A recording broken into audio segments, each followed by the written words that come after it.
Will there be a war between US and China in the 21st century? If there is, we're finished. A war between the US and China would destroy the possibilities of organized life on Earth. The following is a conversation with Noam Chomsky, his second time on the podcast. This episode is focused on the war in Ukraine, and it is a departure from the way I usually do this podcast in several ways. Noam is a strong and healthy 93-year-old, but this conversation is remote to be cautious. It is brief, only 1 hour. It is more of an interview than a conversation due to the limitations of our audio and video connection. I decided it's best to get Noam's clear thoughts on this war and the complicated geopolitics of today and the rest of the 21st century that is unrolling before us, with our decisions and actions fully capable of either helping humanity flourish or unleashing global destruction and suffering. As a brief aside, perhaps you know this, but let me mention that I traveled to Ukraine and saw, heard, felt things that are haunting and gave me a lot to think about. Because of that, I've been really struggling to edit the videos I recorded. I hope to finish it soon. I'm sorry for these delays, and I'm especially sorry to the people there who gave me their time, their story, their heart. Please be patient with me. I hope you understand. This is the Lex Friedman Podcast. To support it, please check out our sponsors in the description. And now, dear friends, here's Noam Chomsky. You have studied and criticized powerful leaders and nations in times of global conflict and struggles for power. So let me ask you, what do you think motivates Vladimir Putin? Is it power, legacy, fame, geopolitical influence, or the flourishing of a nation he loves and represents?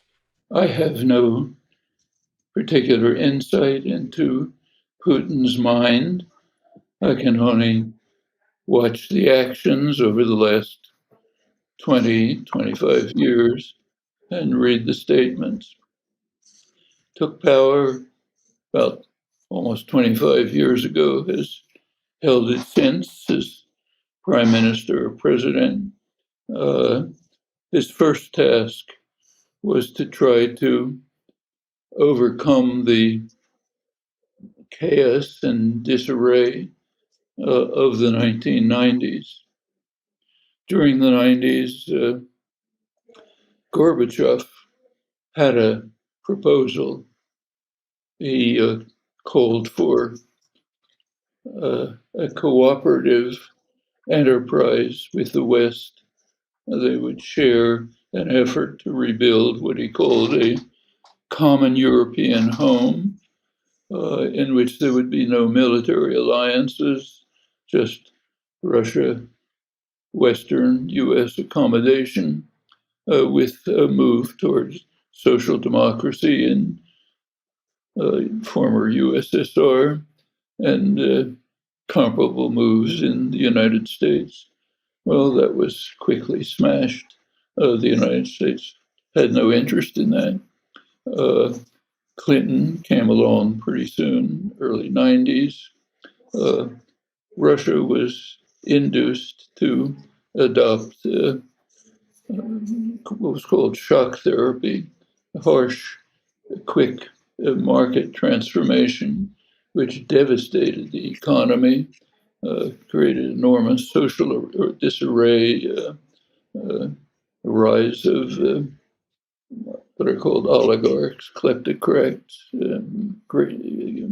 high mortality. And Clinton started the policy of expanding NATO to the east in violation of firm, unambiguous promises to Gorbachev not to do so. Yeltsin, Putin's friend, opposed it. Other Russian leaders opposed it, but they didn't react. They accepted it. When Putin came in, he continued that policy. Meanwhile, did reconstruct the Russian economy. Russian society became a viable, deeply authoritarian society under his tight control. He himself was organized a major kleptocracy with him in the middle. He apparently became very wealthy. On the international front, he pretty much continued the former policies as U.S. Diplomats, practically every diplomat who had any contact with Russia or had been dispatched there or knew about it, as they all warned from the 90s that what Clinton was doing, expanded by Bush too afterwards, was reckless and provocative, that Russia did have a clear red line before Putin, which he adhered to, namely no NATO membership for Ukraine and Georgia. Uh, this is pretty much how things went on through the 2000s, 2014, 2008. George Bush, President Bush, did invite Ukraine to join NATO. That was vetoed by France and Germany, but under US pressure, it was kept on the agenda. The Russians continued to object. Western diplomats, including the current head of the CIA and his predecessors, warned that this was reckless, provocative, shouldn't be done, continued. Putin didn't do much. He stayed with it until pretty recently. After 2014, the uprising that threw out the former president, who was pro-Russian, instituted anti-Russian laws. The United States and NATO began a policy of moving to effectively integrate Ukraine into the NATO command, joint military exercises, training, sending weapons, and so on. Putin objected, other Russian leaders objected. They're unified on this, but didn't do much. Continued with the proposals that that Ukraine be excluded from NATO and that there be some form of autonomy for the Donbass region. Meanwhile, in reaction to the uprising, the Maidan uprising 2014, Russia moved in and took over Crimea, protecting its one warm water base and major naval base. U.S. objected and recognized it, but things continued without notable conflict. Won't go through all the details. When Joe Biden came in, he expanded the program of what U.S. military journals call de facto integration of Ukraine within NATO. Proposed September 2021, proposed enhanced program of preparation for NATO admission. It's extended with a formal statement in November. We're now practically up to the invasion. Putin's position hardened. France, mainly France, to an extent Germany, did make some moves towards possible negotiations. Putin dismissed them, moved on to the direct invasion. That's what are his, to get back to your question, what motivates him? I presume what he's been saying all along, namely establishing his legacy as a leader who overcame the extensive destruction of Russia and massive weakening over it, restored its position as a world power, prevented Ukraine from entering NATO. It may have further ambitions as to dominating and controlling Ukraine, very likely. There is a theory in the West that he suddenly became a total madman who wants to restore the great Russian Empire. This is combined with gloating over the fact that the Russian military is a paper tiger that can't even conquer cities a couple of kilometers from the border, but defended not even by a regular army. But somehow, along with this, he's planning to attack NATO powers, conquer Europe, who knows what. It's impossible to put all these concepts together. They're totally internally contradictory. So, what's my judgment? I think what motivates him is what he's been demonstrating in his actions. Restore Russia as a great power, restore its economy, control it as a total dictatorship, enrich himself and his cronies, establish a legacy as a major figure in Russian history, uh, make sure that Ukraine does not join NATO. And probably by now he's hardened the position, maintain Crimea and the southeastern corridor to Russia, and some ambiguous agreements about the Donbass region. That looks like his motivation. There's much speculation that goes beyond this, but it's very hard to reconcile with the assessment of the real world by the same people who are making the grandiose speculations. Putin has been in power for 22 years. Do you think power has corrupted him? I don't think anything's changed. It seems to me his policies are about the same as what they were. They've changed in response to changed circumstances. So, very recently, right before the invasion, a few weeks before, for the first time, Putin announced recognition of the independence of the Donbass region. That's a stronger position than before, much stronger.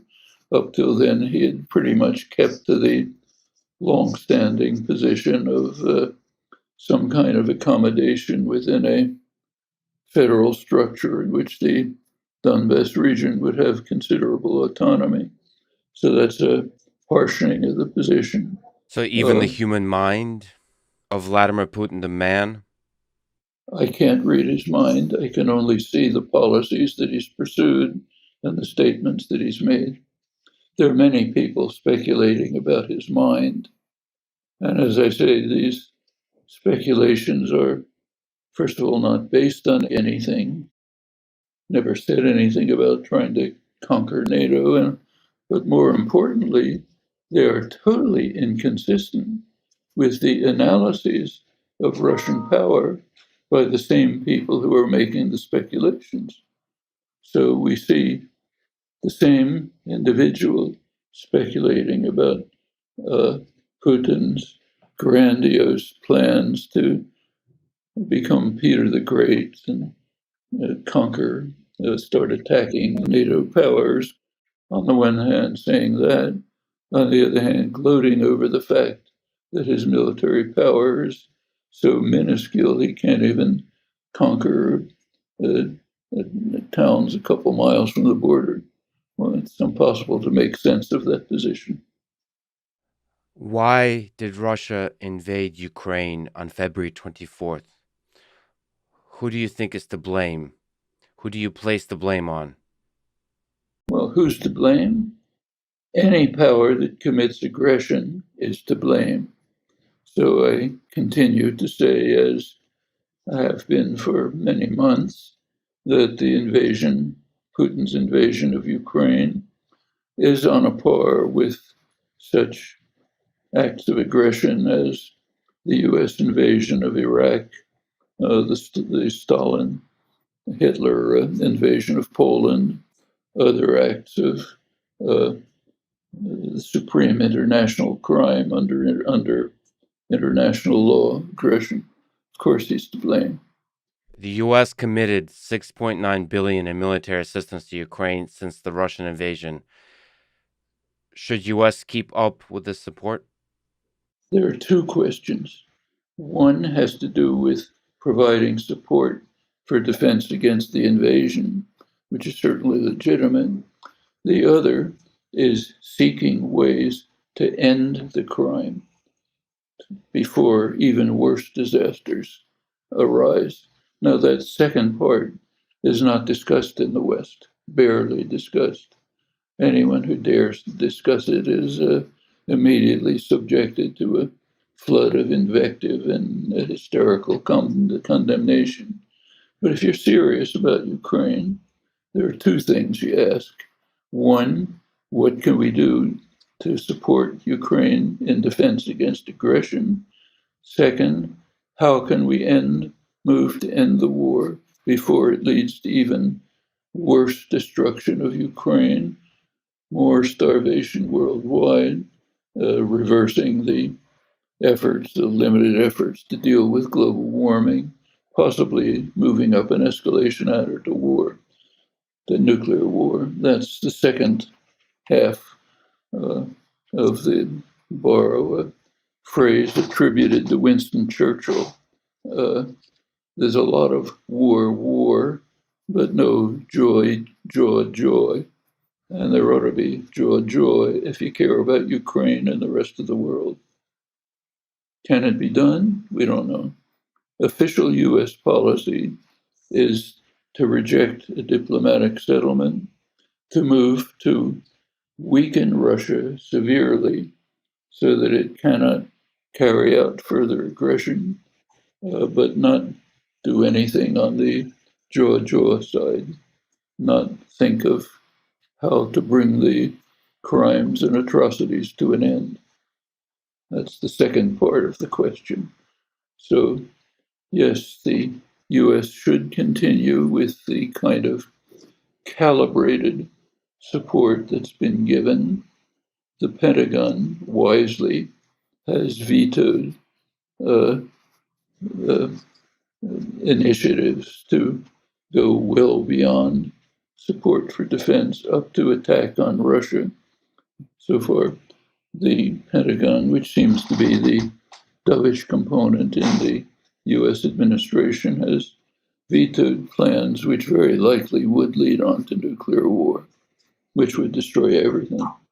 So, calibrated provision of weapons to blunt the offensive, allow Ukraine to defend itself, if sensible, combined with efforts to see if something can be done to bring the crimes and atrocities to an end and avert the much worse consequences that are in store.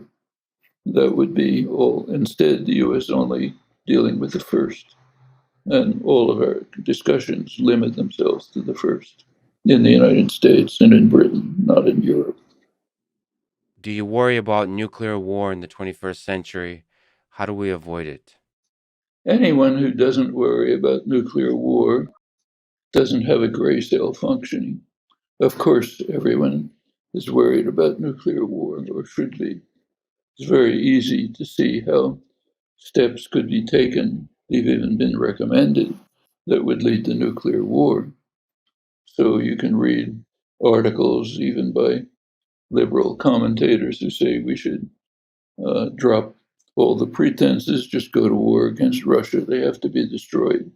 Uh, you can see proposals coming from Congress, other leading figures, saying we should establish a no-fly zone. Pentagon objects. They point out correctly that to establish a no-fly zone, you have to have control of the air, which means destroying Russian air defense systems, which happen to be inside Russia. We don't know that Russia won't react.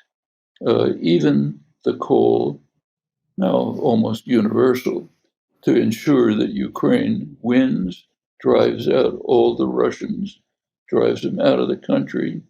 Sounds nice on paper, but notice the assumption. The assumption is that Vladimir Putin, this madman who just seeks power and is out of control, will sit there quietly, accept defeat, slink away, not use the military means that, of course, he has to destroy Ukraine. One of the interesting comments that came out in today's long article, I think Washington Post reviewing a lot of leaks from, actually, not leaks, actually presented by U.S. intelligence and U.S. leaders about the long build up to the war. One of the points it made was surprise on the part of British and U.S. leaders about Putin's strategy and his failure to fight the war the way the US and Britain would, with real shock and awe, destruction of communication facilities, of energy facilities, and so on. They can't understand why he hasn't done all that. Well, could. If you want to make it very likely that that'll happen, then insist on fighting until somehow Russia faces total defeat. Then it's a gamble, But if he's as crazy and insane as you claim, presumably will use weapons that he hasn't used yet to uh, destroy Ukraine. So the West is taking an extraordinary gamble with the fate of Ukraine, gambling that the madman, lunatic, mad Vlad won't use the weapons he has to destroy Ukraine and set the stage for escalation up the ladder, which might lead to nuclear war. It's quite a gamble. How much propaganda is there in the world today, in Russia, in Ukraine, in the West? It's extraordinary. In Russia, of course, it's total. Ukraine is a different story. They're at war. Expect propaganda. In the West, well, let me quote Graham Fuller, very highly placed in U.S. intelligence, one of the top officials for decades, dealing mostly with Russia and Central Asia. He recently said that in all the years of the Cold War, he's never seen any extreme Russophobia to the extent that he sees today. I think that's pretty accurate.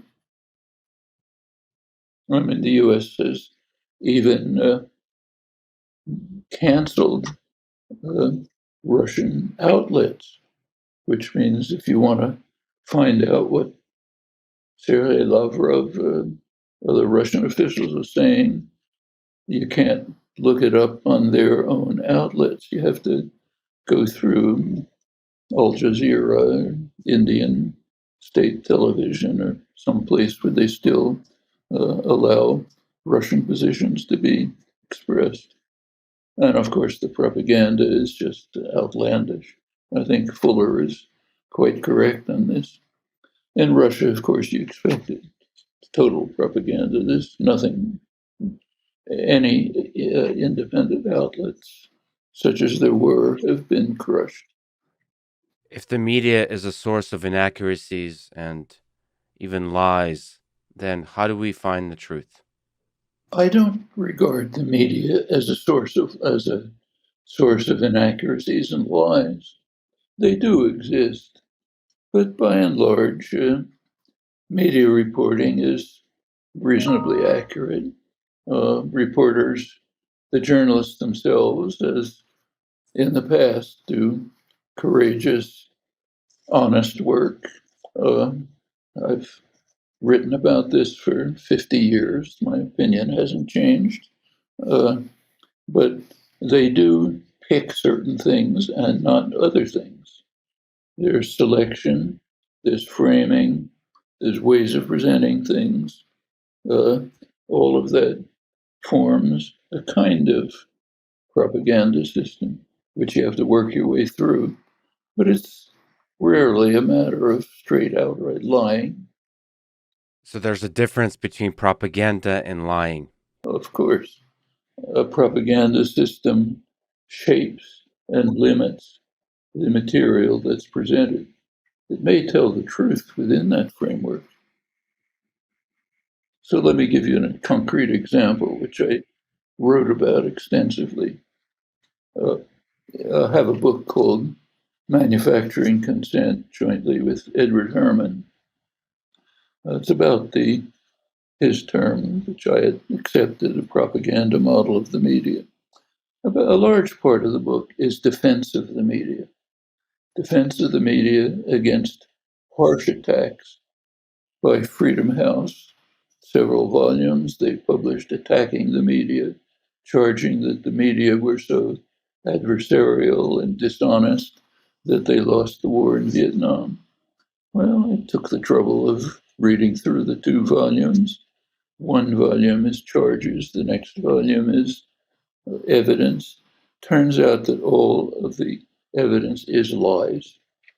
They had no evidence. They were just lying.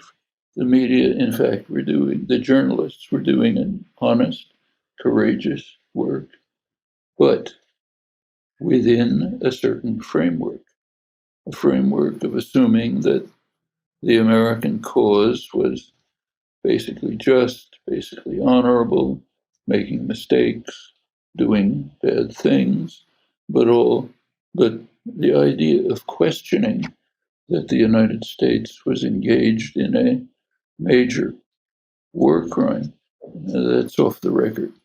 So unfortunately, there was this crime and that crime which uh, harmed their effort to do good and so on. Well, that's not lying, it's propaganda. So, how do we find the truth? How do we find the truth? That's what you have a brain for. It's not deep. It's quite shallow. It's not quantum physics. Put a little effort into it. Think about, look for other sources. Think a little about history. Look at the documentary record. Uh, it all pretty well falls together, and you can get a reasonable understanding of what's happening. If you could sit down with Vladimir Putin and ask him a question or talk to him about an idea, what would you say? I would walk out of the room, just as with almost any other leader. I know what he's going to say. I read the party line. I read his pronouncements. Doesn't want to hear from me. Am I going to say, why did you carry out a crime that's comparable to the US invasion of Iraq and the Stalin Hitler invasion of Poland? Am I going to ask that question? If I met with John F. Kennedy, say, would I ask, why did you radically escalate the war in Vietnam, launch the US Air Force, start authorize napalm, drive launch programs to drive villagers who you know are supporting the National Liberation Front, drive them into concentration camps to separate them from the forces they're defending? Would I have asked him that? Of course not. Do you think the people who led us into the war in Vietnam, the war in Afghanistan and Iraq, the war in Ukraine are evil? I mean, it's very hard to be in a position of leadership of a violent, aggressive power without carrying out evil acts. Are the people evil? I mean, I'm not their moral advisors. I don't know anything about them. I look at their actions, their statements, their policies, evaluate those. Their families can evaluate their personalities. Will there be a war between US and China in the 21st century? If there is, we're finished. Okay. A war between the US and China would destroy the possibilities of organized life on Earth. In fact, we can put it differently. Unless the US and China reach an accommodation and work together and cooperatively, it's very unlikely that organized human society will survive. We are facing enormous problems,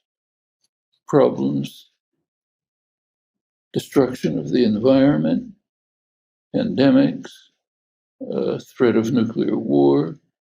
None of these decline of democratic functioning of an arena for rational discourse.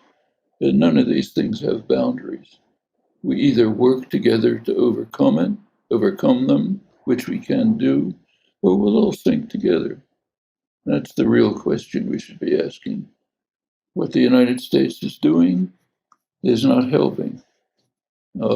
So current U.S. policy, which is perfectly open, nothing secret about it, is to what's called encircle China, it's the official word, with sentinel states, South Korea, Japan, uh, Australia, uh, which will be heavily armed, provided by Biden with precision weapons aimed at China, backed by major naval operations. Huge naval operation just took place in the Pacific.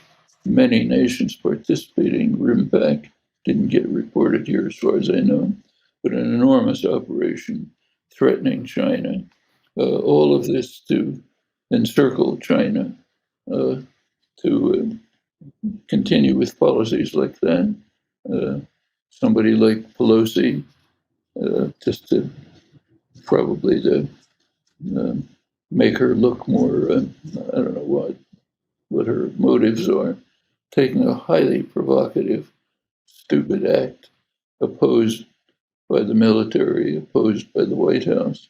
Yes, acts like that, which of course called forth a response, highly dangerous.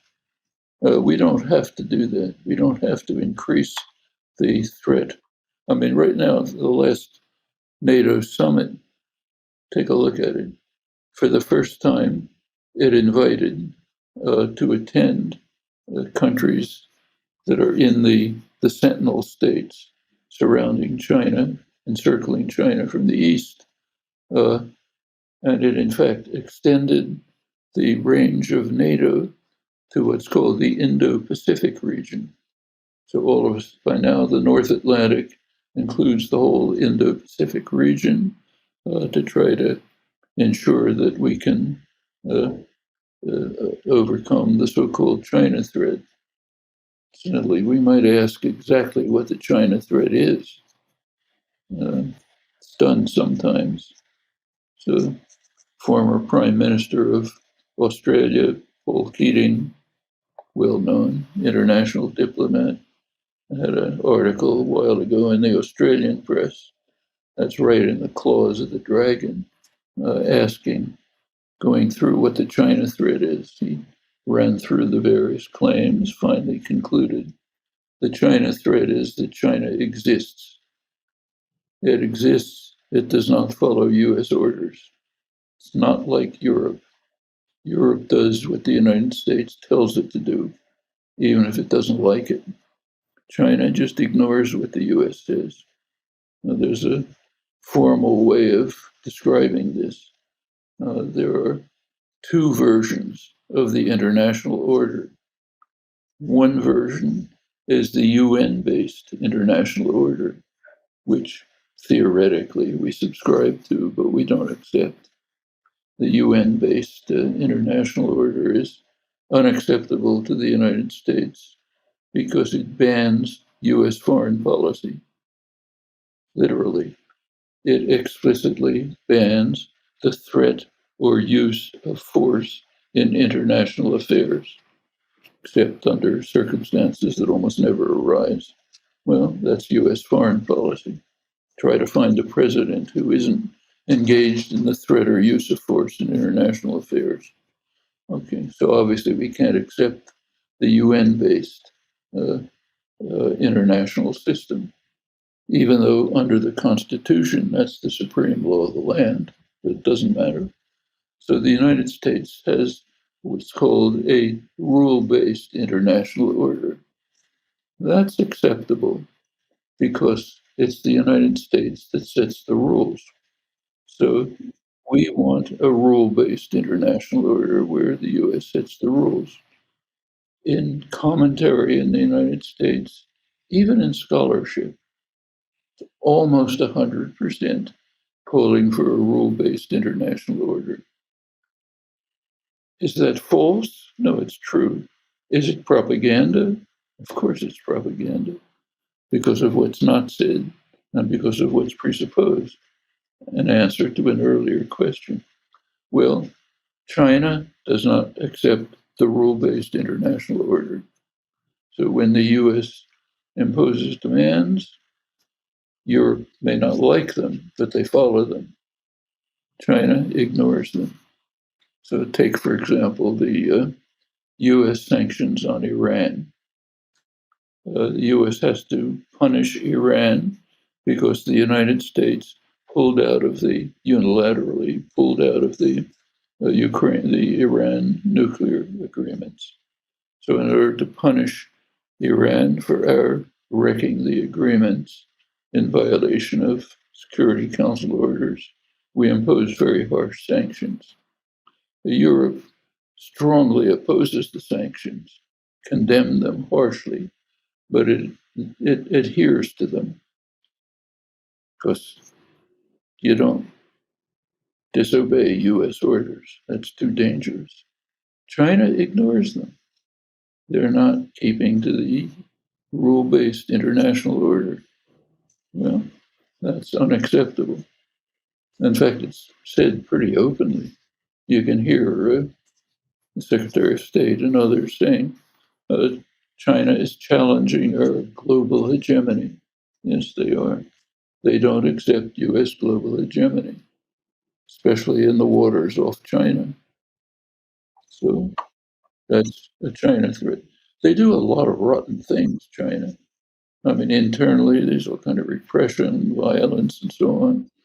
But first of all, that's not a threat to us. And second, the US doesn't care about it because it easily accepts and supports comparable crimes and atrocities internal to allies. So, yes, we should protest it, but without hypocrisy. We have no standing to protest it. We support comparable things in all sorts of other places. Just take a look at the U.S. foreign aid. The leading recipient is U.S. foreign aid is Israel, which is engaged in constant terror, violence, and repression, constant, almost daily. Second leading recipient is Egypt, under the worst dictatorship in Egypt's history. About 60,000 people in jail, political prisoners, tortured, and so on. Do we care? No. Second leading recipient. I mean, what are we talking about? That's why most of the world just laughs at us. There's a lot of uh, failure to understand here about why the global South doesn't join us in our uh, proxy war against Russia, fighting Russia until it's severely weakened. They don't join us. Here, the question is, what's wrong with them? Look into their minds to figure out what's wrong. And they have a different attitude. They say, yes, we oppose the invasion of Ukraine, terrible crime. But what are you talking about? This is what you do to us all the time. You don't care about crimes like this. That's most of the global South. We can't comprehend that because we're so insulated that we are just obviously right, and everyone who doesn't go along must be wrong. Do you think the United States, as a global leader, as an empire, may collapse in this century? Why and how will it happen, and how can we avoid it? The United States can certainly harm itself severely. That's what we're doing right now. Right now, the greatest threat to the United States is internal, countries tearing itself apart. Uh, I mean, I really don't have to run through it with you. Take a look at something as elementary as mortality. The United States is the only country outside of war. Life expectancy is declining, mortality is increasing. That doesn't happen anywhere. You take a look at health outcomes generally, they're among the worst among the developed societies. And health spending is about twice as high as the developed societies. You look at the charts, all of this starts around the late 1970s, early 80s. If you go back to that point, the United States was pretty much a normal developed country in terms of mortality, uh, incarceration, health expenses, other measures. Since then, the United States has fallen off the chart. It's gone way off the chart. Well, that's the neoliberal assault of the last 40 years. It's had a major effect on the United States. It's left a lot of anger, resentment, violence. Meanwhile, the Republican Party has simply drifted off the spectrum. It's not a normal political party in any usual sense, not what it used to be. Its main policy is block anything in order to regain power. That's its policy. Stated almost openly by McConnell, followed religiously by the entire Congress. That's not the acts of a political party. It's of course democracy's declined, the violence has increased, the judgments, the decisions of the Supreme Court the court's the most reactionary court in memory. To go back to the 19th century, decision after decision is an effort to create a country of white supremacist Christian nationalists. I mean, scarcely hidden if you read the opinions of Alito, Thomas, Gorsuch, and others. It's So yes, we can destroy ourselves from within, and in fact, the ways we're doing it are almost astonishing. So it's well known, for example, everybody knows that U.S. infrastructure, bridges, subways, and so on, is in terrible shape, needs a lot of repair.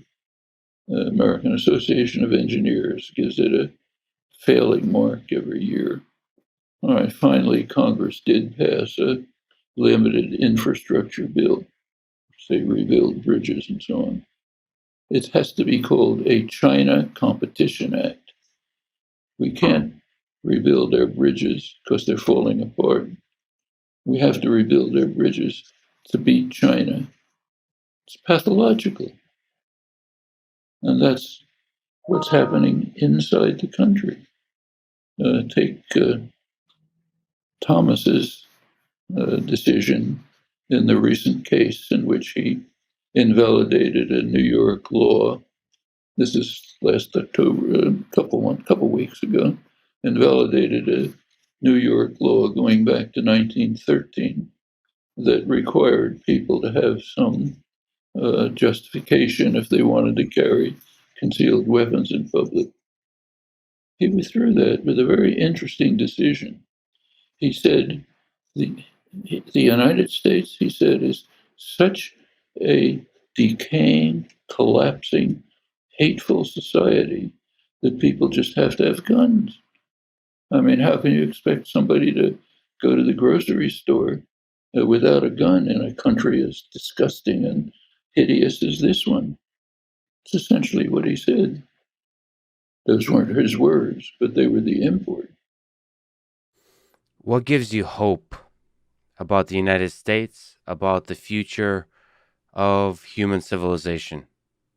Human civilization will not survive unless the United States takes a leading position in dealing with and overcoming the very severe crises that we face. The United States is the most powerful country not only in the world, but in human history. There's nothing to compare with it. What the United States does has an overwhelming impact on what happens in the world. When the United States pulls out pulls out of the Paris agreements on dealing with climate change, and insists on maximizing the use of fossil fuels and dismantling the regulatory apparatus that provides some mitigation. When the United States does that, as it did under Trump, it's a blow to the future of civilization. When Republican states today, right now, say they're going to punish corporations that seek to take climate change into account in their investments, the US is telling the world, we want to destroy all of us. Again, not their words, but their import. That's what they mean. So as long as we have a political organization dedicated to gaining power at any cost, maximizing profit, no matter what the consequences, no future for human civilization. Noam, thank you for talking today. Thank you for talking once again. And thank you for fighting for the future of human civilization. Again, thank you. Thank you. Thanks for listening to this conversation with Noam Chomsky. To support this podcast, please check out our sponsors in the description. And now, let me leave you with some words from Voltaire. It is forbidden to kill. Therefore, all murderers are punished unless they kill in large numbers and to the sound of trumpets. Thank you for listening and hope to see you next time.